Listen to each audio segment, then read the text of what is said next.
Hello, welcome to Board Daily, your home daily news provider that gives you every information that matters about borderland and the people. This evening we are with Dr. Gatwech Koak Nyuon, the newly appointed Secretary General for Jonglei State Government. We have welcomed him to our interview today, and he's going to tell you more about his plans and visions for this sweet home. Please, Doctor, you're welcome to Board Daily. Well, thank you very much. Yeah, I appreciate it. Yeah.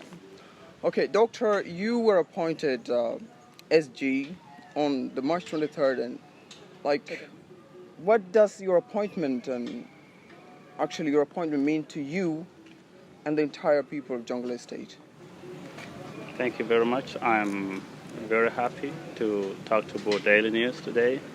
My appointment as Secretary General for the state mean a lot to me. I'm happy. I can say that I'm very happy, but happiness is not the most important thing. The most important is to go to the office, see the office, and then think of what I can do in the future for the state. So, what does it really mean to the people? What message are you giving people right now as you've taken office? This is a very big office in the state, and it actually has to concern people. You're appointed SG. I will officially take my office on Monday. Yeah.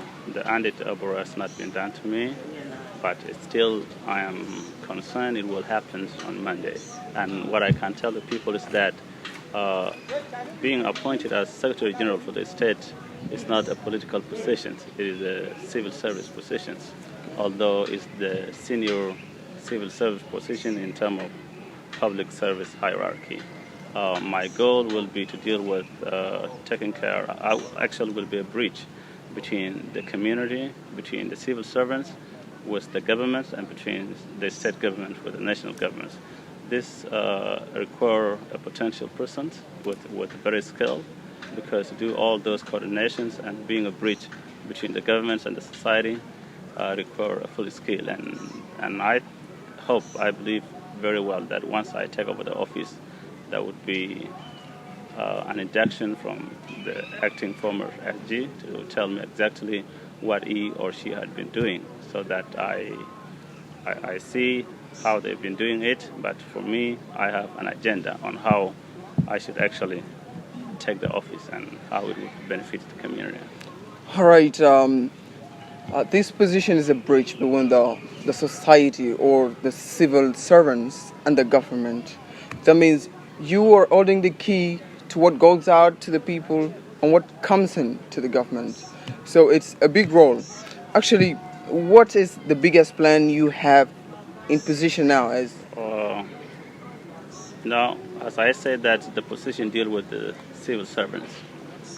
Now we are in a new government, revitalized peace agreements, where there are too many parties coming together. And Jonglei, long time ago, it was one Jonglei, but right now, as we speak, it's only it become to 10 states. We become 10 states back. So far, Jonglei was divided into 4. The biggest plan now for me is to cooperate with the ministers, especially the Minister of Public Service, on harmonizations of human resources, because bringing the 4 defined states together is the task ahead for me and for the ministers as well. And I think once I go into the office, I think that would be the first agenda. But when we deal with the harmonizations of the human resources of people who have been appointed in defined states, merging it to one state, it will require a collective responsibility in which the line ministry with the SG and other officials would sit together and make sure they have a very good criteria on merging the defined state together to make it one state. All right, you have come to one of the states that has actually been affected by the war, and this war was actually politically rooted. How do you play your objectives, like your personal objective or the objectives of the party you come from? Okay, as SG, there's a guideline. I have my job descriptions, what I'm supposed to do or what I'm supposed to be doing. Yeah. My objective would be in line with job descriptions. For example, the job description for SG, as I told you, Yeah. one of it is being a bridge between the civil servants with the government, with constitutional post holders, connecting the state with other developmental partners. So my objective, although I cannot say now that that would be more challenging, because war has two advantages. It has a disadvantage and advantage. For example, the South Sudanese, we had many war, and in that many war, I think it would be an opportunity for each of us to learn how to live together, because we saw how it affected. It wasn't good for all of us. Therefore, if we come together today, I think the first I should say is that we should work collaboratively, collectively, and despite the parties that we all come from. Actually, for me, I'm appointed by the governor, and that does not necessarily mean that I will work for the governor. That is not the plan. Just governor saw a potential person, a potential son of Jonglei state, and then appointed me to go to the position because of my skill, because of my experience, because many people hope that I should do the task. Yeah. So the question I would not really answer it the way you think, because I'm not a politician. Politicians are those who are constitutional post holders, people like ministers, people like independent commissions. These are the best people who should answer the question. Yes, I come from this party, I come from this party. Okay. But I made an observation around the offices. People are very amassed. They want to work together, not by parties where they come from, but they want to carry out the objective of Jonglei government. Because what is the objective of Jonglei government? Is to be a peaceful and fair, just state where an individual right is respected, where we put the community first and the government come forward back, not the government first, but community first. And that is a framework that I observed from many people, from the officials themselves, because when they welcomed me and they made an introduction, that's the very first thing the governor said, that we should not work according to the political parties where we come from, but we should exactly work on how we could serve our community as people of Jonglei State. And I think that by itself is a framework that an individual, including the SG myself, should follow. All right. Yeah. Like, it's a new experience to South Sudan as a country, and a new experience to the government of Jonglei State individually. Like, there hasn't been many parties like in the state, and today we have so many people come from different parties, playing different, or we can say commonly they're playing a common goal, that is achieving Jonglei as a peaceful state in the country. But how easy is it to work with people from other parties? Like, how do you find it easy? I don't think it is very easy, because now this question is a question of change, whether people will accept change or they will keep the status quo. Yeah. And to do that, change all the time is just a process. It cannot happen within a day or within a single or within a month. It is just a process that people realize step by step until there are some peace dividends. When there are some activities which show that change is there, that is when people will say, yes, now there is a change in Jonglei State. But as we begin, what we need to have perseverance, we need to be very strong, we need to, for example, now the state is affected by the flood. Yeah. You see, if we say that people will not come to the state and work, now we have 17 institutions, 17 ministries, and all those 17 institutions are accommodated in 5 institutions only. And you could only feel as an individual how officials coming from different parties share the offices together. That by itself is a disadvantage. But if you see it in the term of relationship, being family of Jonglei State, it is the beginning for us to say that we are the same family. And the same family always eat in the same pot. For that reason, I think if politicians will take it negatively that I will work for my parties, that will be a disaster. But if politicians will say that now it is a time for peace, and that's why A and B and C are working together, and A and C and B are sharing office together, there will be more advantages and it will help the community. For that reason, I think now we cannot predict. But we can also predict things when we have full data in our hands.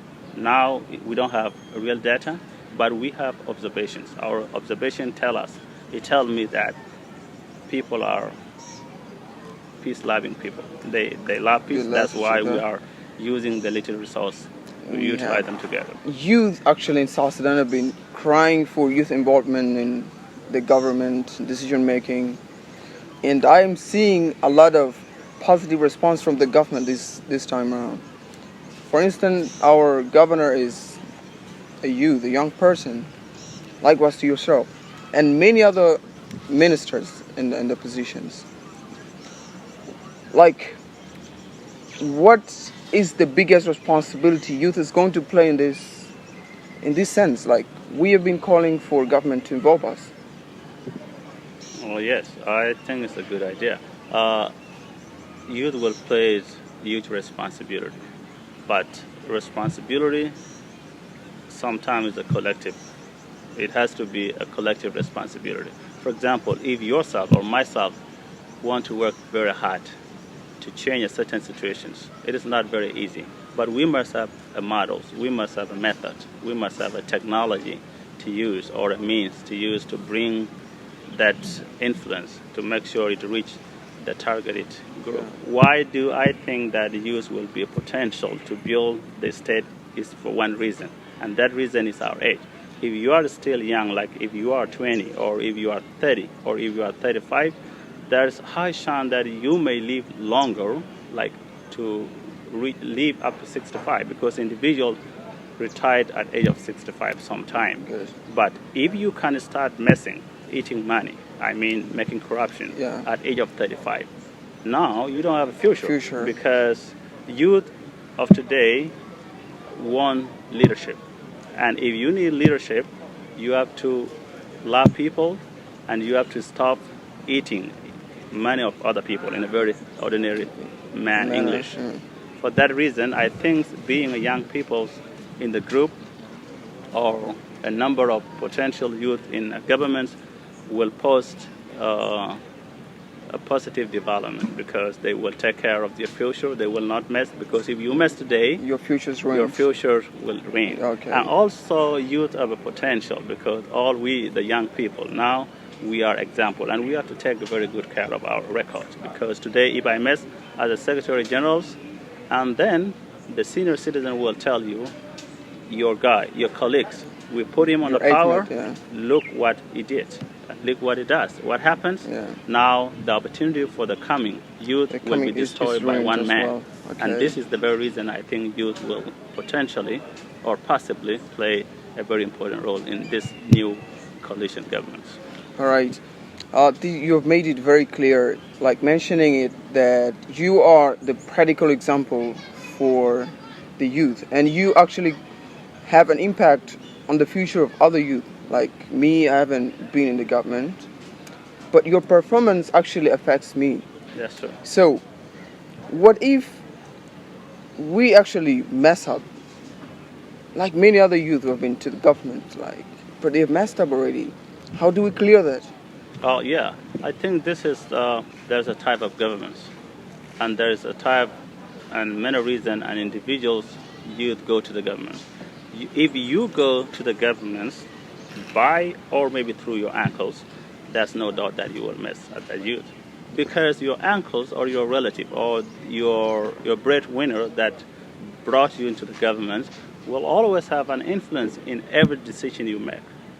If you see youth that have been messing in their offices, in their own potentials, I think they might be brought up by individuals' uncles, and now even me, if I'm brought by uncles, maybe if I'm not independent, if I don't have ethics, maybe the uncle should tell me, please do it the way I want. Because if I fail to do that, I might be fired. Take you out. Yeah. You see? All right. But we have to differentiate it. Now many young people come onto the power, get the opportunity, not because of the uncles, I can tell you. Very frankly, they come to the power, they come to the position because of their skill and because of the peace agreement. If the peace agreement will still be alive, I think there would be no threat.